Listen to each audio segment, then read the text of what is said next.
വാർത്തയിലേക്ക്. ശാസ്ത്രത്തെ ജനങ്ങളിലേക്ക് എത്തിക്കുക എന്ന ലക്ഷ്യത്തിൽ Kerala science slam 24 Palakkad IIT ക്യാമ്പസിൽ നടത്തി.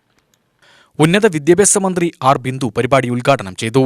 സംസ്ഥാനത്തെ ഉന്നത ശാസ്ത്ര ഗവേഷണ സ്ഥാപനങ്ങളിലും കോളേജുകളിലും ഗവേഷണ കേന്ദ്രങ്ങളിലുമായി 10,000-ഓളം ശാസ്ത്ര ഗവേഷകർ നടത്തുന്ന പരീക്ഷണ നിരീക്ഷണങ്ങൾ ജനങ്ങളിലേക്ക് എത്തിക്കുന്നതിനാണ് പരിപാടി നടത്തിയത്. നമ്മുടെ അടിസ്ഥാന മേഖലകളിൽ ഉയർന്നു നിൽക്കുന്ന പ്രശ്നങ്ങളുടെ പരിഹാരത്തിനുമെല്ലാം എപ്രകാരം ഉപയോഗിക്കാൻ സാധിക്കും എന്നുള്ള നല്ല രീതിയിലുള്ള അന്വേഷണങ്ങൾ നടക്കുന്ന ഒരു സന്ദർഭമാണിത്. ഒരു വിജ്ഞാന സമൂഹം എന്ന് പറയുമ്പോൾ കേരളം ഇതപര്യന്തം ആർജിച്ച വൈജ്ഞാനിക മൂലധനം ഉപയോഗിച്ചുകൊണ്ട് നമ്മുടെ ജനതയുടെ ജീവിതം മെച്ചപ്പെടുത്തുക എന്നുള്ളത് മാത്രമല്ല, സാധാരണ ജനങ്ങളെ കൂടി ആ വിജ്ഞാനത്തിന്റെ മേഖലകളിലേക്ക് കൈപിടിച്ചു കൊണ്ടുപോകുക എന്നുള്ളതും സുപ്രധാനമായ ഒരു കടമയാണ്.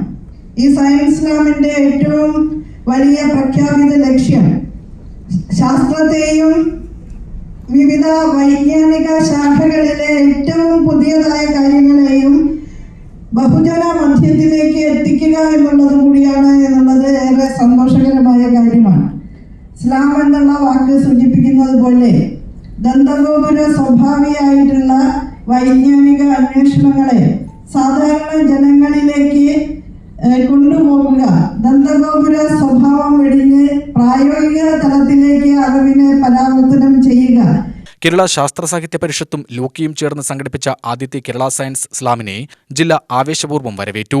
തെരഞ്ഞെടുത്ത 21 പേരാണ് ഫൈനലിൽ മാറ്റുരച്ചത്. പ്രകൃതി, രോഗങ്ങൾ, സസ്യലോകം, അന്തരീക്ഷ മലിനീകരണം, ഉരുൾപൊട്ടലുകൾ, പുഴ മലിനീകരണം, നഗരമലിനീകരണം തുടങ്ങി ഒട്ടേറെ വിഷയങ്ങളിൽ വ്യത്യസ്തവും വിജ്ഞാനപ്രദവുമായ അവതരണങ്ങൾ നടത്തി. കേരള ശാസ്ത്ര സാഹിത്യ പരിഷത്തിന്റെ സയൻസ് പോർട്ടലായ ലൂക്കിയുടെ നേതൃത്വത്തിൽ കൊച്ചി, കാലിക്കറ്റ്, കണ്ണൂർ സർവകലാശാലകൾ, Thiruvananthapuram government women's college, Palakkad IIT, ശാസ്ത്ര വിദ്യാഭ്യാസ രംഗത്തെ സംരംഭമായ Azar social impact advisers, science Kerala YouTube channel എന്നിവയുമായി സഹകരിച്ചാണ് സയൻസ് സ്ലാം സംഘടിപ്പിച്ചത്. ഡോക്ടർ ഡാലി ഡേവിഡ്സ്, ഡോക്ടർ KP അരവിന്ദൻ തുടങ്ങിയവർ നേതൃത്വം നൽകി.